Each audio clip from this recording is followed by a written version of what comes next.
It's June, and there are all the readathons. So today I'm going to be talking about how I will be participating in the Queer Lit Readathon this week.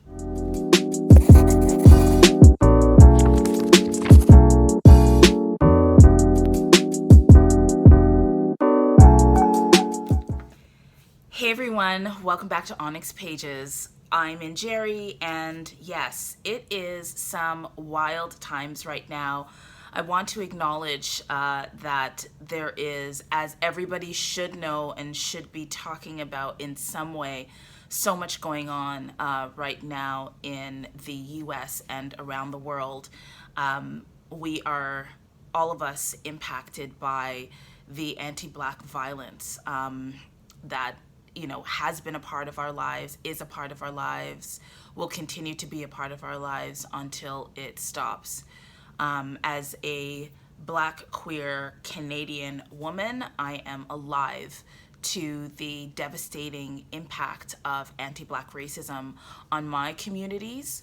And I recognize that many of us, myself included, my family members, my friends, my colleagues, my comrades, my kin, we're all hurting. And we're finding ways to hold each other and to respond. For some, that means doing magic work. For others, that means being on the front line of protests. For others, it means doing their advocacy quietly and privately. So what I want to say to all of you is that I see you. Thank you for the DMs. Thank you for reaching out.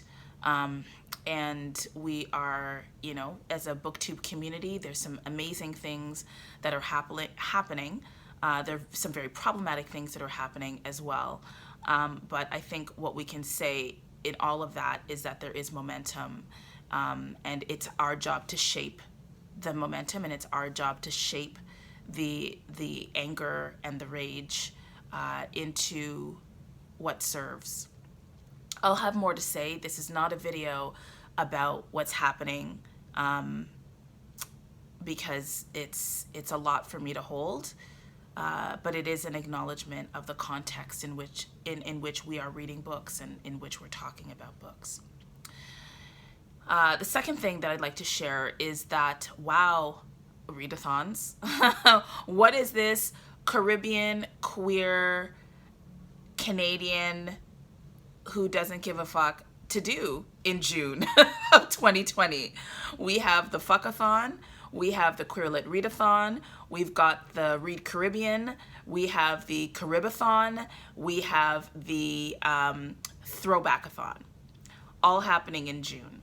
And so that means that as somebody who identifies as Caribbean, as queer, and as living in a decade, so I feel like I'm throwing back all the time because y'all younger, and also somebody who's mad and wants to, give no fucks around ableism and homophobia and queerphobia and Islamophobia, and sizeism and racism and white supremacy and genocide and neocolonialism and capitalism and all of the stuff that we deal with externally, but also all the shit that we perpetuate in our daily lives. I'm here for it. So that means that I should be doing all of the readathons, but the reality is I'm probably going to do none of them because time and energy are limited.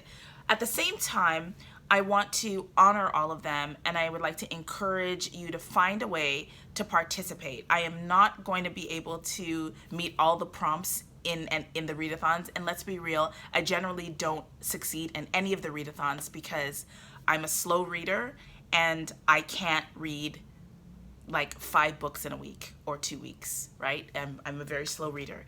So what I think I'm going to be doing, what I'm going to attempt to do, is read one book that satisfies one prompt in each of the readathons that are happening at the same time. So I'm going to start with this week's readathon, which is the Queer Lit Readathon. And so that the hosts are Kathy Trittart. I'm going to leave in that stumble because I think Kathy gets a kick out of people stumbling with her name. So Kathy Trittart, Rogan Shannon, and the guest host for this round, I believe, are the THAGs, I want to say. So if that's wrong, I will correct that in the description. But the Queer Lit Readathon is an invitation to read books written by queer authors or on queer themes. There is a bingo card, which if in my Uber I'm able to put it here, I will. But if not, I trust in the power of your imagination. So you can go and figure out what the prompts are and do them. The readathon ends on the 6th of June, so you still have some time, if you haven't started, to pick up at least one book and read it and talk about it. I would like to remind everyone that if it weren't for the actions of a Black trans woman, there would be no pride, right? Thank you. Here, Tommy said thank you, so you know I'm right, okay? There would be no pride. So you need to understand the history of pride parades and the history of this movement. It was a Black trans woman who threw the first brick, which ended up turning into the Stonewall riots, which were seen as the first pride parade. The first pride parade was an anti-police rally. It was a protest. It was a rebellion against police brutality, in particular against queer people of color, in particular against Black queer people. Now, look at how pride has evolved since then. Black people now in the Black community struggle to be at the center of pride, even though there would have been no pride without them. And that act of erasure of Black creativity and Black risk is everywhere. So as you put up your flags and celebrate your identity and celebrate pride and celebrate queerness, remember and honor the Black origins of pride. And I will also put up a picture of her here so that you can see her and acknowledge her and thank her for being brave enough to throw the first brick that has led to this month and this readathon. So what am I reading? I have stopped my reading of Tananarive Dew's Joplin's Ghost, even though I'm absolutely loving it. I'm doing something very uncharacteristic and I'm stopping a book. I will get back to it after all the readathons are done because it is more important to read for the Queer Lit Readathon. I am reading Shout Out. I got a text message. Okay, I am reading Shout Out. I got this graphic novel. It's actually a collection of graphic stories, comics, I don't know. It is a collection, and all of the stories are written by queer folks. I'm going to read the intro because the intro does a better job of describing the book than I do. And also the foreword was written by Nalo Hopkinson, which means it has my heart. But this was put together by Toronto Comics, which is a group out of Toronto that produces comics and graphic novels. And I picked this up at the Word on the Street Festival last year, and I was really super excited about it because this is a collection that has various different illustrators, so you'll see different styles of comic art. And if you've watched this channel, you know that there's a particular style that I really like, and it is like deep, bright colors that are lined really heavily. I'm trying to find okay. This is a page. This is the color scheme that I like. This is the kind of art that I like. I'm really attracted to stuff like this. But there are other, pages that have more like muted art, muted colors, and then things that are even more bright. So there are just all these different styles of drawing and illustration. This is sort of, looser pen, more scratchy, more monochromatic. So I'm very much looking forward to this. And there are characters of color everywhere in I think every story. They are central. There's just so much. Okay, so let me read the foreword by Nalo Hopkinson. So Nalo, who is amazing and my favorite author, writes, "I'm a fiction author. Even though I'm also writing comics now, prose is what tends to register first on my critical brain.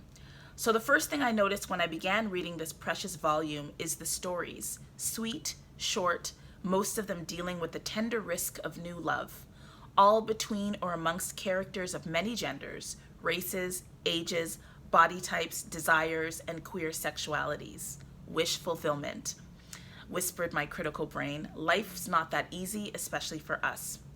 "Then why," my critical brain asked itself, "do you suddenly feel so happy? Why does the world feel sane for a moment?" Because love matters, especially in dangerous times, especially when you're queer, trans, poly, disabled, kinky, brown, you name it, and particularly if you're some conjunction of two or more of those. Dangerous times is the definition of our lives. So perhaps it's perfectly radical to indulge in stories that make our love no more complicated than anyone else's, which is to say, very. But in these stories, love triumphs. Honesty risked is rewarded. Variance simply is, as normal and life-saving as taking a breath. Now you're getting it, my brain said. All the various genres of story, too, science fiction, romance, epic fantasy, gentle satire of all those modes of storytelling. I was delighted. Then I began to notice the art. So many styles and approaches, all drawn, inked, colored, and lettered with such passion, such dedication, such joy. The more I read, the more the magic of the book bloomed before me. I'm thrilled that this glorious concatenation of artists and writers is a young adult anthology. It's the kind of book I could have used when I was younger, a young'un who thought she was straight because she'd been told there was only one way to be queer. And clearly, it's the kind of book I still need now. May it make you happy too. Nalo Hopkinson. So this is Shout Out, and I'm just super happy. I'm just going to read the back too so that you get a little bit more context. Bold queer heroes seize the spotlight. Join us on the adventures of young demon hunters, star-crossed Viking lovers, and cyberpunk street artists as we invite you into new worlds where brave heroes with diverse queer identities demonstrate the strength of their hearts and the power of their dreams. Inside this book, you'll find 18 LGBTQ2SIA+ stories crafted by award-winning international creators. Find your place alongside ace necromancers, glamorous jazz musicians, fae outsiders, friendly monsters, and a superhero still finding his way out of the phone booth. Spotlighting the work of diverse voices, this collection includes Kieran Gillen from The Wicked and the Divine, Kelly and Nicole Matthews from Lumberjanes, Gotham Academy, Vivian Ing from Legend of Korra, Turf Wars, and many others. Our stories have heroes who are gay, lesbian, bisexual, transgender, non-binary, gender non-conforming, two-spirit, and asexual from creators who share those identities. So definitely get a copy of Shout Out. Buy it on principle. I certainly did, and I can't wait to tell you what I thought of this collection of graphic stories. I myself am, as I say, I'm a Black queer woman. I identify as omnisexual. And so it is, while I don't do pride in a huge way because I have a more reflective practice of pride. But over the years, in part because of BookTube and in part because of things in my personal life, I have felt more moved to be more visibly active during the month of June for Pride because I recognize that it's important to do so. And also as I get older, I realize the importance of intergenerational celebration of emancipation and liberation. When I was younger and going to protests, and I started going to protests about 25 years ago, I remember the fire in my heart and the amazing beauty of being in a group of hundreds of thousands of people who were all there because at the very least they believed in one thing that was the same. They might have different viewpoints, but the collective fire was amazing. It was intoxicating. It was validating. It was nourishing and energizing. And I remember in particular at those protests looking at folks in their 60s and their 70s, people with babies on their backs, and people who weren't like me at all. And I remember being so moved at people who were witnessing from their own perspectives. So for me, it's become important to be more vocal about my queer identity during Pride, my queer Black identity. There still is a lot of work that needs to be done in Black communities to be mindful of how our internalized racism has been used against queer members of Black communities. And that's an oversimplification, but Pride reminds me of the work still to be done within my communities, but also the fact that my community is expert at getting over, at making a way out of no way, and loving across difference. And I also celebrate the amazing work done by Black queer folks around the world, the trailblazing and the transformative work that's being done politically, spiritually, religiously, magically, on the ground, up in the air, in terms of our businesses and our art, and how we build families, how we love each other, how we make love to each other. There's just so much amazing emancipatory work that's happening. It leaves me breathless. So I am proud to be Black and queer and born in a decade in this moment and on BookTube. And I am proud to read one book for the Queer Lit Readathon. So please do support the great minds behind the Queer Lit Readathon. And I will be back with videos for each of the readathons that are going on in the month of June. And I hope that you, like me, find some way to participate and to contribute. Stay well, be gentle, and read with purpose. Bye.